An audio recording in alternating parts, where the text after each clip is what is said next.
moi, je vais vous parler justement donc, de l'Inde, où chaque année, c'est des milliers de personnes qui, justement, à cause de ce qu'on appelle le crime d'honneur, en fait, ou des intouchables, en fait, tombent amoureux, enfin, un intouchable d'une autre caste. Donc Et en l'intouchable, on rappelle, parce qu'il donc y a... voilà, il y a différents en Inde en fait. Et là, l'Inde c'est un pays de tradition donc hindoue où on a des grands éveillés, des grands sages qui de cette culture ont émergé. Et en même temps, l'aspect de la tradition parfois c'est aussi très compartimenté. Les Anglais sont un peu responsables de ça, mais en gros il y a des castes.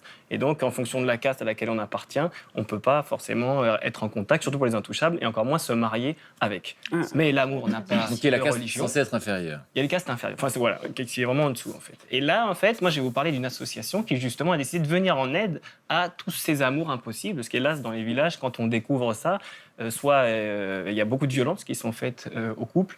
Il y a eu des meurtres, comme je disais tout à l'heure, des crimes d'honneur. Et une association a décidé de s'occuper de ce problème et de venir en aide à ces couples, justement, qui, d'habitude, sont répudiés ou violentés.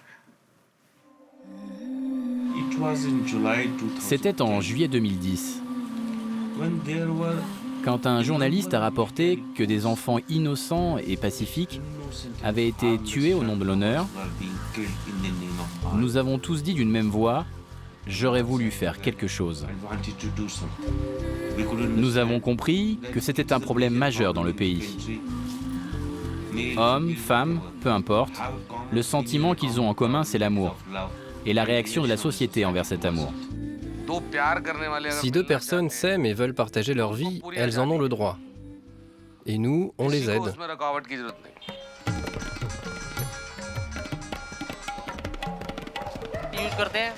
C'est un spray au poivre. Je le presse et l'effet dure une demi-heure. Les agresseurs ne voient plus rien. On récupère le couple en danger et on s'enfuit.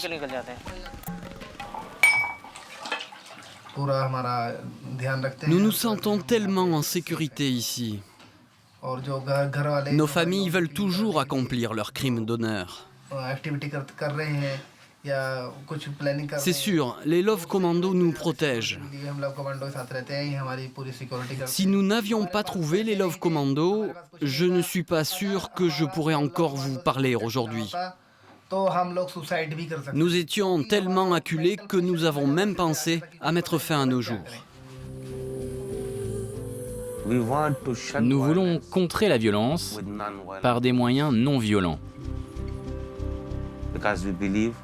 Parce que nous croyons que dans la chambre de l'amour, il n'y a pas de place pour la haine.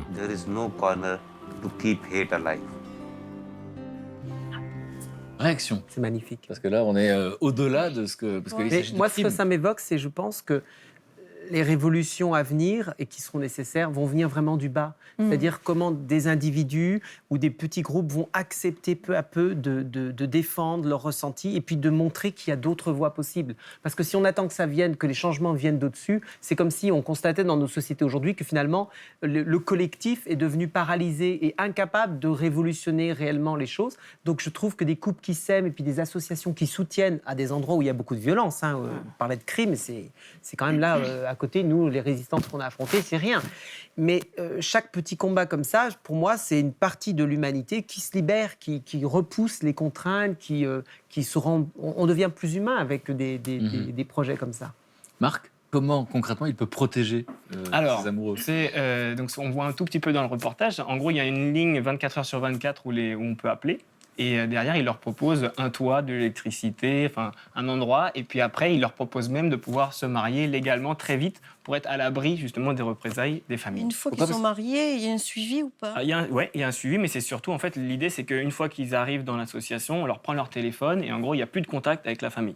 Après, quand on a pris un petit coup de gazeuse, papa, il n'est pas content. Il doit y avoir des dangers. C'est-à-dire, c'est pas le truc le plus non-violent, mais je crois qu'ils n'utilisent pas trop quand même. Attends, je veux comprendre. Donc, ça veut dire que il les protège en leur demandant de se marier. Alors, parce qu'une fois qu'ils sont mariés, ils sont protégés de quelque chose. Alors, déjà, c'est de se dire, là, s'ils sont en situation de danger, c'est d'appeler et de nous dire, venez nous chercher. En gros, soit des fois, il y en a qui sont même séquestrés, mais ils ne savent pas quoi faire. Comme je disais tout à l'heure, ils sont liés à la communauté. Donc, en Inde, voilà, il n'y a pas cette... Donc, l'association arrive dans la famille. Donc, voilà. Donc, soit, en fait, les gens se disent, bon, on vous accueille et il y a un endroit. Ou soit, justement, ils viennent dans la famille et là, ils sont comme l'agence avec le fameux spray. Ils arrivent, tac, ils les libèrent. Ouais. Un petit coup de spray si papa ou le frère n'est pas content. Un petit coup de spray. Ah oui, c'est ce qu'il disait là dans le truc. Donc, je ne sais pas si Gandhi aurait validé le...